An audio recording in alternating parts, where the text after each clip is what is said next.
Good morning students, this is Ayushi Yadav and today's worksheet is for class 10th science and topic है acid bases and salts. Acid bases and salts से related already 2 videos मेरे channel पर आ चुकी हैं और इनसे related हमने काफ़ी सारे डिस्कशन कर दिए हैं. अगर वीडियोज़ नहीं देखी हैं तो डिस्क्रिप्शन बॉक्स में भी लिंक है और यहाँ पर मैं लास्ट पार्ट 2 का वीडियो डाल देती हूँ, यहाँ से देख लेना. तो आज हम लोग पार्ट 3 स्टार्ट करने वाले हैं. लेट्स सी क्या पढ़ना है आज. तो पीएच स्केल. अब पीएच पेपर के बारे में मैंने लास्ट वीडियो में भी बात करी थी, जब हमने देखा था कि हमें एसिड और बेस को इंडिकेट कैसे करें कि वो एसिड है या बेस है. ठीक है, प्रैक्टिकली कैसे इंडिकेट करें. अगर फॉर्मूले में लिखा है तो हमें पता था कि H प्लस आयन्स, देखो depends on the number of H plus ions and OH ions produced, है ना. एसिड होता है तो H प्लस होता है, बेस होता है तो OH माइनस होता है ना. ये हमने लास्ट वीडियो में देखा था. Acid gives rise to H plus ions और जितने ज़्यादा वो आयन्स रिलीज़ करेगा उतना ज़्यादा स्ट्रॉन्ग होगा और जो लेस H प्लस आयन्स निकालेगा वो वीक एसिड होगा. इसी के हिसाब से हम बेसिस को भी देखते हैं. जो ज़्यादा OH माइनस निकालेगा वो ज़्यादा स्ट्रॉन्ग बेस है और जो कम OH माइनस निकालेगा वो हमारा वीक बेस हो गया.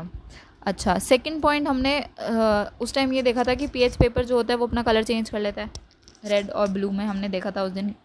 ग्रीनिश से हमारा बेस स्टार्ट हो जाता है और ये रेड की तरफ से एसिड होने स्टार्ट हो जाते हैं. मैंने लास्ट वीडियो में बताया था आपको.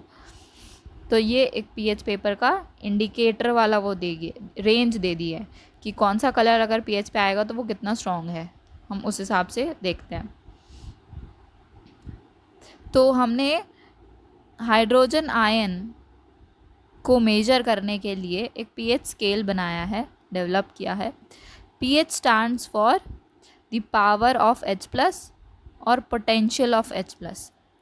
ठीक है, पीएच की फुल फॉर्म क्या है? पावर ऑफ H प्लस या फिर potential of H plus. Important है, याद रख लेना. काफ़ी बार पीएच की फुल फॉर्म पूछी जाती है पेपर में भी, MCQ में या 1 मार्कर फिलिंग द ब्लैंक्स में आ जाता है ये क्वेश्चन. ओके, नेक्स्ट है H plus plays an important role in knowing how acid and basic solutions is. मैंने पहले भी बताया था पीएच पेपर एसिड और बेसिस को डिफ्रेंशिएट करने के लिए होते हैं और वो ये भी बताते हैं कि कौन सा एसिड कितना स्ट्रॉन्ग है. अगर पीएच की वैल्यू 7 आ रही है, ओके ये 7 है, ये मिड में है, तो इसका मतलब वो जो एलिमेंट है आपका, जो भी केमिकल है वो न्यूट्रल है. न्यूट्रल मतलब ना तो एसिड है ना बेस है. फॉर एग्जाम्पल वाटर, H2O सबसे बड़ा एग्जाम्पल है न्यूट्रल केमिकल फॉर्मेशन का, केमिकल सब्सटेंस का. तो H2O अगर आप पीएच पेपर पे चेक करोगे तो उसका जो वैल्यू आएगी वो 7 आएगी. अगर 7 से इधर चल रही है वैल्यू, रेडिश की तरफ जा रही है, तो वो एसिडिक हो गया. और वैल्यू इज़ लेस देन 7 तो वो एसिडिक सोल्यूशन रिप्रेजेंट करता है. और अगर 7 से 14 के बीच में कोई वैल्यू आती है तो वो बेसिक सोल्यूशन रिप्रेजेंट करेगा.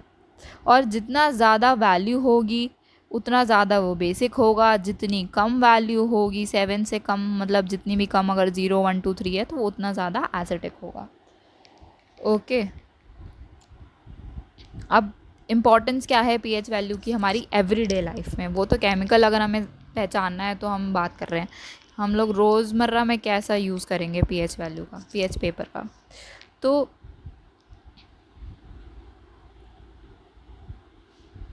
देखो, अगर पीएच के वैल्यू में अगर ज़्यादा चेंजेस नहीं आते तो प्लांट्स एंड एनिमल्स आराम से सर्वाइव कर सकते हैं. हमारी जो बॉडी की पीएच वैल्यू है वो भी न्यूट्रल के आसपास होती है. ठीक है, 7 to 7.5 के बीच में होती है हमारी एनिमल और ह्यूमन की बॉडी. थोड़ी सी 7.5 मतलब बेसिक की तरफ जा रही है. ठीक है, 7 से बढ़ेगा मतलब बेसिक, हल्का सा बेसिक भी होती है तो भी हमारी वैल्यू अच्छे से काम करती है बॉडी. और जब हम पीएच वैल्यू कहाँ पे मेजर करते हैं? हम रेनफॉल को भी, रेन वाटर को भी पीएच वैल्यू से मेजर करते हैं. अगर वैल्यू 5.6 से कम हो जाती है, 5.6 मतलब समवेयर हेयर, यहाँ के आसपास 5.6 आएगा. अगर इससे कम वैल्यू हो जाएगी तो वो हमारी जो रेन होएगी उसे हम एसिड रेन कहते हैं. एसिड रेन आपने ज्योग्राफी के सब्जेक्ट्स में पढ़ा होगा।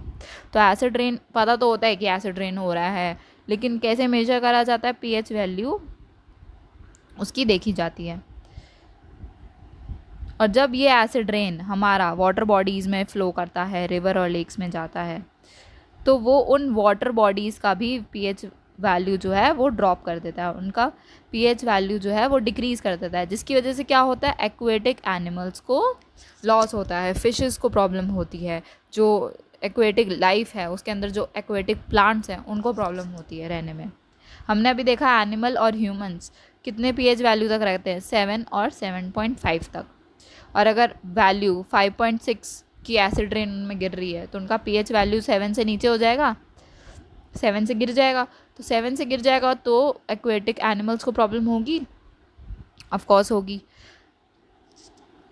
दूसरी चीज़ क्या है, पीएच वैल्यू हमारे स्टमक पे भी इफ़ेक्ट डालता है। अगर पीएच वैल्यू स्टमक का गिर जाए तो हमें एसिडिटी की प्रॉब्लम हो जाती है। तो pH value is very important, ठीक है, मेंटेन रखना उसको काफ़ी इंपॉर्टेंट है, एनवायरनमेंट में भी, हमारी बॉडी के अंदर भी। और अगर माउथ का, स्टमक का पीएच वैल्यू डिक्रीज़ हुए तो हमें एसिडिटी की प्रॉब्लम होगी, माउथ की पीएच वैल्यू डिक्रीज़ हुए तो हमें टीथ डिके हो जाएगा। तो डिके हो जाता है, क्या कहते हैं, कीड़े लग जाते हैं दांतों में, है ना, ज़्यादा चॉकलेट्स वगैरह खाने से। तो ज़्यादा चॉकलेट्स खाने से हमारी पीएच की वैल्यू चेंज होती है, जिसकी वजह से टूथ डिके हो जाता है। नेक्स्ट है, पीएच की वैल्यू अगर और चेंज होगी तो हमारी सॉइल में भी इफ़ेक्ट पड़ेगा। अगर सॉइल की पीएच वैल्यू चेंज हो रही है तो सॉइल इनफर्टाइल हो सकती है, वहाँ आप कुछ ग्रो नहीं कर सकते। ठीक है, आगे होगा समझ पीएच वैल्यू कितनी इंपॉर्टेंट है, क्या इंपॉर्टेंस रखती है।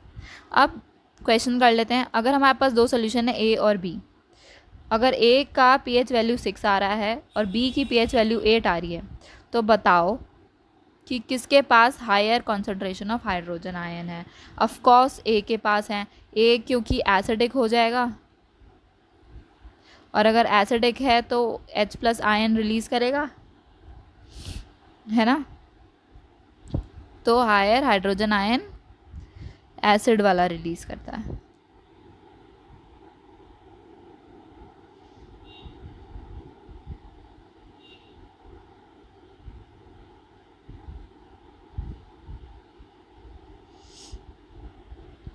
ओके, हाइड्रोजन आयन, तो वैल्यू आ गई ए।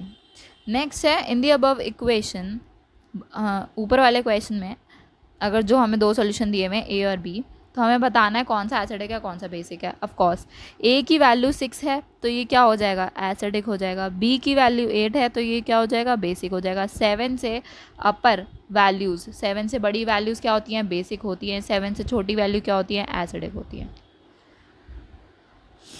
ओके, नेक्स्ट, फ्रेश मिल्क की वैल्यू पीएच वैल्यू 6 है तो मतलब एसिडिक है। जब वो दूध कर्ड में बन जाए, जब हम उस दूध का दही बना दें तो उसकी वैल्यू, पीएच वैल्यू चेंज होएगी। कर्ड जो होता है ना वो एसिडिक ही होता है, ठीक है। तो ऑफ कोर्स पीएच वैल्यू जो है वो 6 से भी घट जाएगी। जब हम उसे कर्ड बनाएंगे तो उसकी पीएच वैल्यू 6 से भी कम हो जाएगी, वो और ज़्यादा एसिडिक हो जाएगा, खट्टा हो जाता है ना। एसिड्स आर खट्टे, वी नो दैट। तो जब कर्ड खट्टा है, दूध से तो ज़्यादा ही खट्टा है ना, तो उसकी पीएच वैल्यू 6 से भी कम होगी, ठीक है। तो पीएच वैल्यू चेंज हो रही है। Next, importance of pH value in everyday life. हमने अभी देखा इतना कुछ कि पीएच वैल्यू एसिडिक रेन करवा सकता है, एसिड रेन की वजह से एक्वेटिक लाइफ को नुकसान पहुंच सकता है। स्टमक में डिक्रीजन हुए तो एसिडिटी की प्रॉब्लम हो सकती है। माउथ में प्रॉब्लम, एसिड का पीएच वैल्यू, पीएच वैल्यू अगर माउथ में इधर उधर होए तो हमें टूथ डिके हो सकता है। सॉइल की पीएच वैल्यू चेंज हो तो सॉइल इनफर्टाइल भी हो सकती है, ठीक है। तो हमें पता है कि इम्पोर्टेंस कितनी है पीएच वैल्यू की। It is really very important to maintain the pH value in your life, body के अंदर भी और बॉडी के बाहर भी, दोनों साइड, इन्वायरमेंट में भी बहुत ज़रूरी है पीएच वैल्यू को मेंटेन करना। ओके, तो आज का टॉपिक कवर हो गया हमारा। आज हमने पीएच वैल्यू और पीएच स्केल के बारे में सब कुछ कवर कर लिया है। जल्दी मिलते हैं एक और वीडियो के साथ, तब तक के लिए बाय बाय, टेक केयर।